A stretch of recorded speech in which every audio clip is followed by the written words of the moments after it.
En el siglo XVI la Reforma, presentando a los pueblos la Biblia abierta, procuró entrar en todos los países de Europa.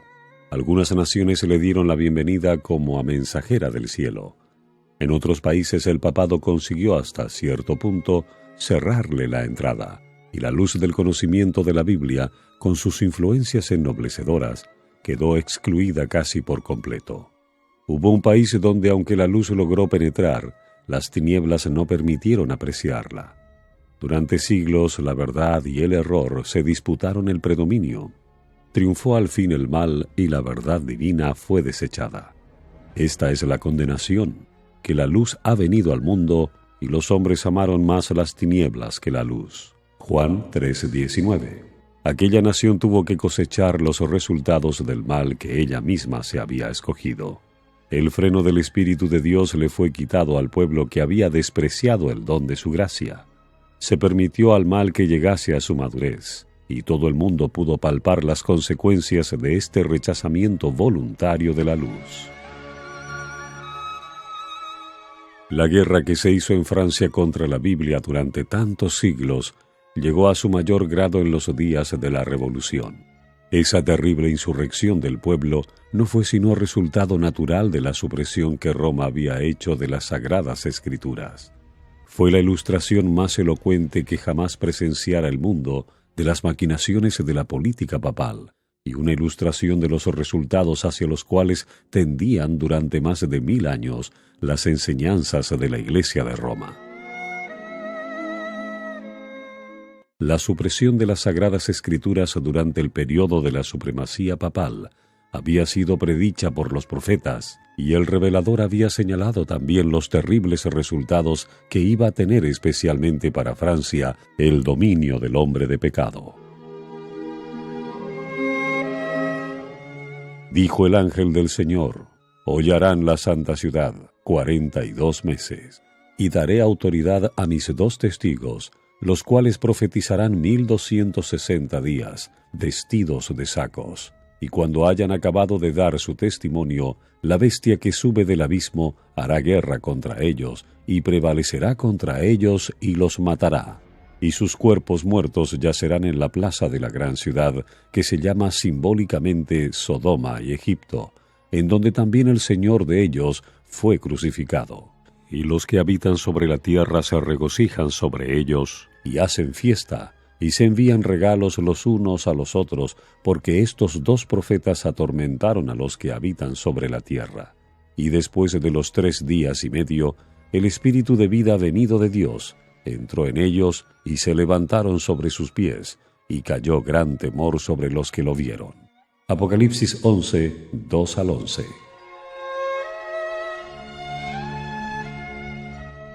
Los 42 meses y los 1260 días designan el mismo plazo, o sea, el tiempo durante el cual la Iglesia de Cristo iba a sufrir bajo la opresión de Roma. Los 1260 años del dominio temporal del Papa comenzaron en el año 538 de Jesucristo y debían terminar en 1798. En dicha fecha entró en Roma un ejército francés que tomó preso al Papa, el cual murió en el destierro. A pesar de haberse elegido un nuevo papa al poco tiempo, la jerarquía pontificia no volvió a alcanzar el esplendor y poderío que antes tuviera.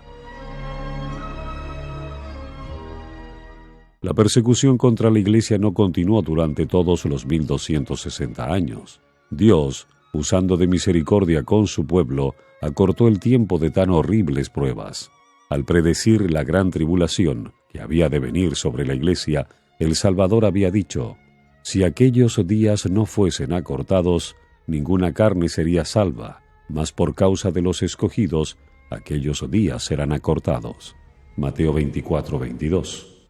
Debido a la influencia de los acontecimientos relacionados con la Reforma, las persecuciones cesaron antes del año 1798.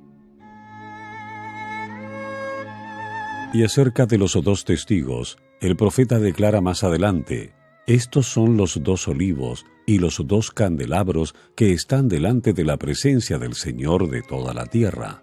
Lámpara es a mis pies tu palabra, dijo el salmista, y luz a mi camino.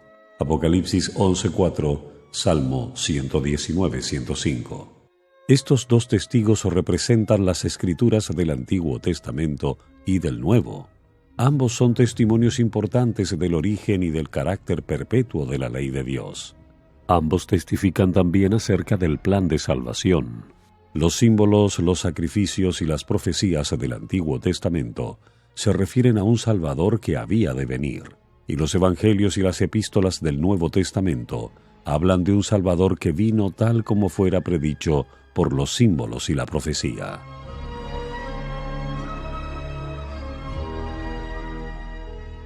Los cuales profetizarán 1260 días vestidos de sacos. Durante la mayor parte de dicho periodo, los testigos de Dios permanecieron en obscuridad. El poder papal procuró ocultarle al pueblo la palabra de verdad y poner ante él testigos falsos que contradijeran su testimonio. Cuando la Biblia fue prohibida por las autoridades civiles y religiosas, cuando su testimonio fue pervertido y se hizo cuanto pudieron inventar los hombres y los demonios para desviar de ella la atención de la gente, y cuando los que osaban proclamar sus verdades sagradas fueron perseguidos, entregados, atormentados, confinados en las mazmorras, martirizados por su fe, u obligados a refugiarse en las fortalezas de los montes y en las cuevas de la tierra, fue entonces cuando los fieles testigos profetizaron vestidos de sacos. No obstante, siguieron dando su testimonio durante todo el periodo de 1260 años.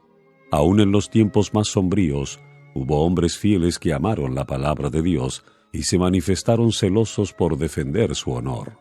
A estos fieles siervos de Dios les fueron dados poder, sabiduría y autoridad para que divulgasen la verdad durante todo este periodo.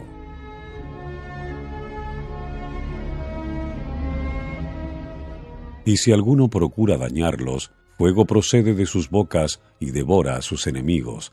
Y si alguno procurare dañarlos, es menester que de esta manera sea muerto. Apocalipsis 11:5.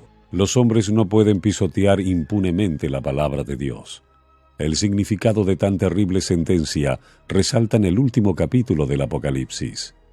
Yo protesto a cualquiera que oye las palabras de la profecía de este libro. Si alguno añadiere a estas cosas, Dios pondrá sobre él las plagas que están escritas en este libro. Y si alguno quitare de las palabras del libro de esta profecía, Dios quitará su parte del libro de la vida y de la santa ciudad y de las cosas que están escritas en este libro. Apocalipsis 22, 18, 19. Tales son los avisos que ha dado Dios para que los hombres se abstengan de alterar lo revelado o mandado por Él. Estas solemnes denuncias se refieren a todos los que con su influencia hacen que otros consideren con menosprecio la ley de Dios. Deben hacer temblar y temer a los que declaran con liviandad que poco importa que obedezcamos o no obedezcamos a la ley de Dios. Todos los que alteran el significado preciso de las Sagradas Escrituras, sobreponiéndoles sus opiniones particulares, y los que tuercen los preceptos de la palabra divina, ajustándolos a sus propias conveniencias o a las del mundo, se arrogan terrible responsabilidad. La palabra escrita, la ley de Dios, medirá el carácter de cada individuo y condenará a todo el que fuere hallado falto por esta prueba infalible. Y cuando hayan acabado de dar su testimonio, el periodo en que los dos testigos iban a testificar vestidos de sacos terminó en 1798. Cuando estuviesen por concluir su obra en la obscuridad, les haría la guerra el poder representado por la bestia que sube del abismo. En muchas de las naciones de Europa, los poderes que gobernaban la Iglesia y el Estado habían permanecido bajo el dominio de Satanás por medio del papado. Mas aquí se deja ver una nueva manifestación del poder satánico. Con el pretexto de reverenciar las Escrituras, Roma las había mantenido aprisionadas en una lengua desconocida y las había ocultado al pueblo. Durante la época de su dominio, los testigos profetizaron vestidos de sacos. Pero otro poder, la bestia que sube del abismo, iba a levantarse a combatir abiertamente contra la palabra de Dios.